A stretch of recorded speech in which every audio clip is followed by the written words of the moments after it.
Jadi saya nggak ngerti kenapa kemudian hakim melakukan satu tegurannya, kemudian membatalkan demi hukum, menjadi batal demi hukum dakwaannya itu. Nah, ini big questionnya. Jadi saya kira jalan keluarnya satu, JPU segera bikin dakwaan ulang. Dalam perspektif hukum, kita harus disiplin dalam konteks penerapan pasal-pasal atau mengadili seseorang. Itu kan terukur dengan pasal berapa, tuduhannya apa, dan lain sebagainya. Jadi harus ada objektivitas, sistematis, dan toleran setelah itu. Objektif maknanya tidak memihak, kita bicara objek itu sendiri. Sistematis ya tahapan-tahapan.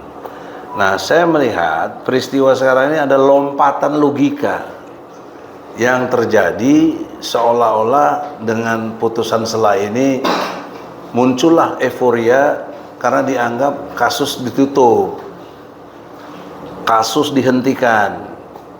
Itu keliru kalau dalam perspektif hukum melalui pasal 75 ayat 4 KUHP, di mana ada kewenangan jaksa untuk dapat mendakwa ulang. Jadi dakwa ulang itu ada kesempatan oleh undang-undang.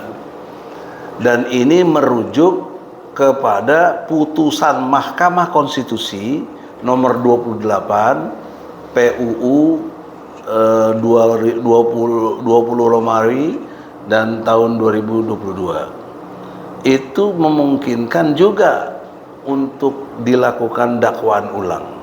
Karena dulu mengacu kepada pasal 143 KUHP yang lama. Nah, KUHP yang baru pasal 75 ayat 4 menyatakan boleh dapat diulang.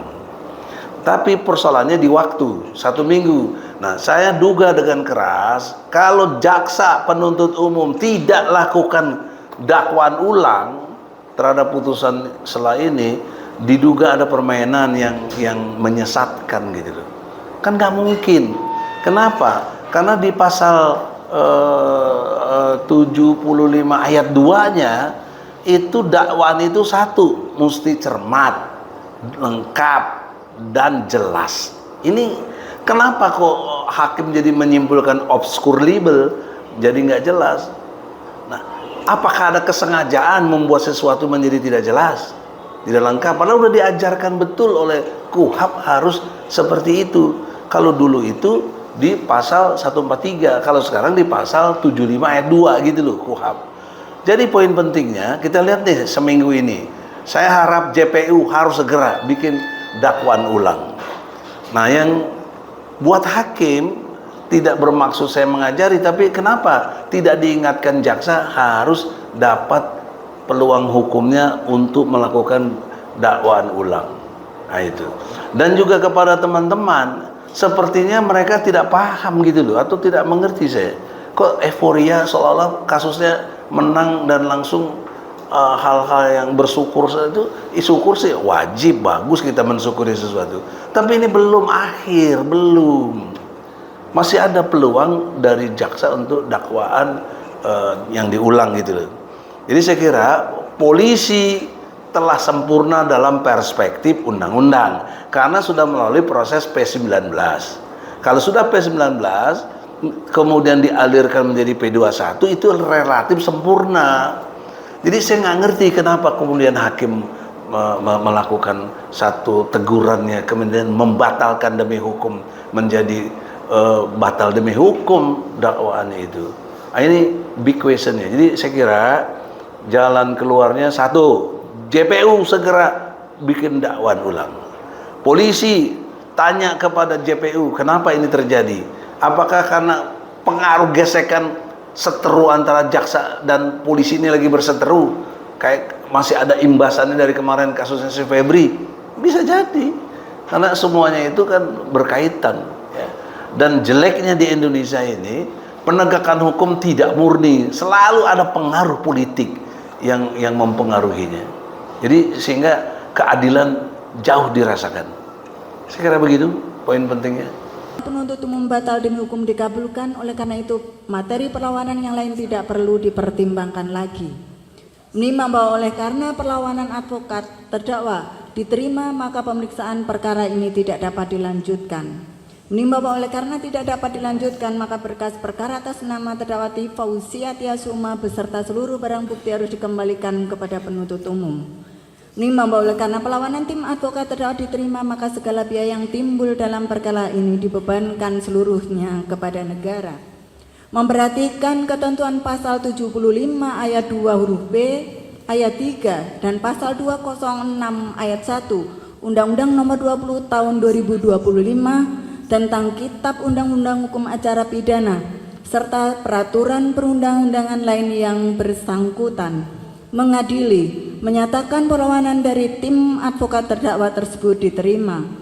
Menyatakan surat dakwaan penuntut umum nomor register perkara PDM garing datar 133 garing M.1.14 garing EOH.2 garing 06 garing 2026 tanggal 22 Juni 2026 atas nama terdakwa Fauzia Tiasuma batal demi hukum.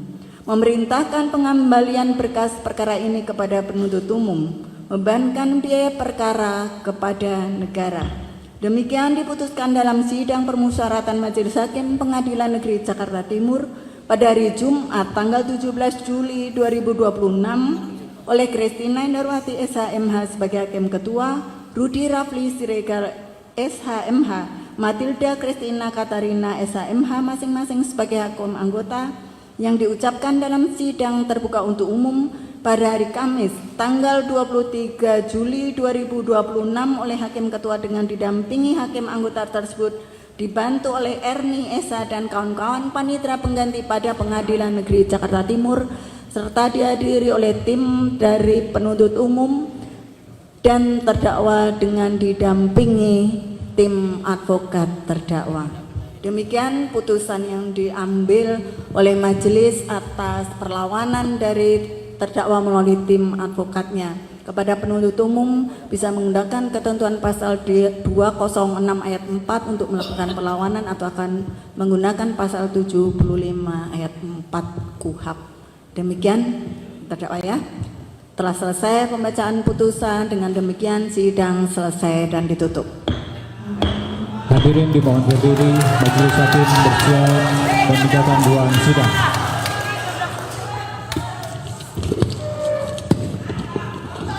Mas Roy Suryo insya Allah ya akan terus memperjuangkan keadilan dan kebenaran. Kemudian komitmen kami terus ya Mas terus. Komitmen kami terus bersama dengan advokat kami, para pejuang, para aktivis semuanya ya. Semua aktivis kita terus berjuang untuk terus menegakkan kebenaran dan keadilan, kejujuran, konstitusi, seputih negara ini, sejarah harus kita pulihkan ya. Kemudian kami meyakini ya bahwa keputusan pengadilan ini adalah bagian dari ikhtiar manusia, bagian dari ikhtiar negara, bagian dari ikhtiar seluruh pemangku kebijakan. Untuk itu kami mengucapkan terima kasih banyak atas semua yang telah dilakukan sehingga keadilan dan kebenaran ini bisa tegak berdiri di negara ini, dan terlebih dari itu bahwa semua ini adalah kehendak Allah Subhanahu wa taala. Kami menerima yang terjadi hari ini dari sejak kami melangkahkan kaki menuju kepada Pengadilan Negeri Jakarta Timur ini. Apapun yang diputuskan oleh Pengadilan Negeri, oleh Majelis Hakim, kami terima dengan ikhlas sebagai bagian dari kami menjadi wasilah Allah Subhanahu wa taala untuk terus menegakkan keadilan kebenaran.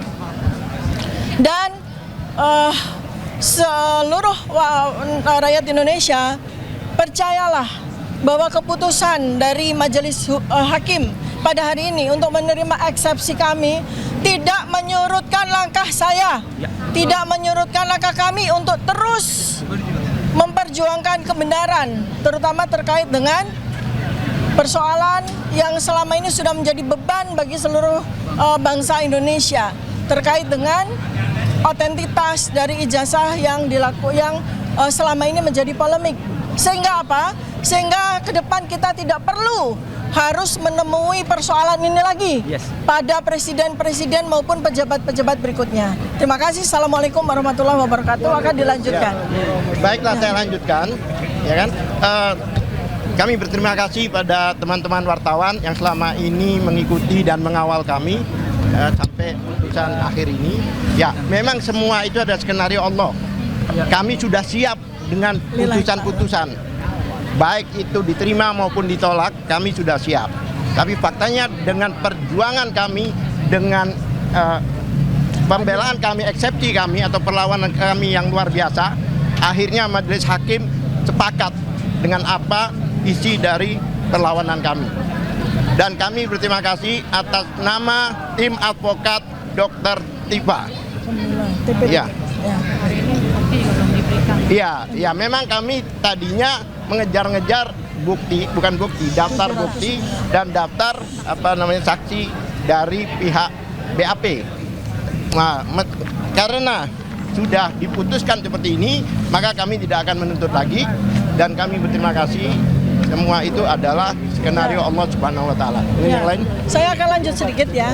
Jadi sebetulnya secara mental ya, insya Allah ya, lebih dari 400 hari ya, kami sudah mempersiapkan diri.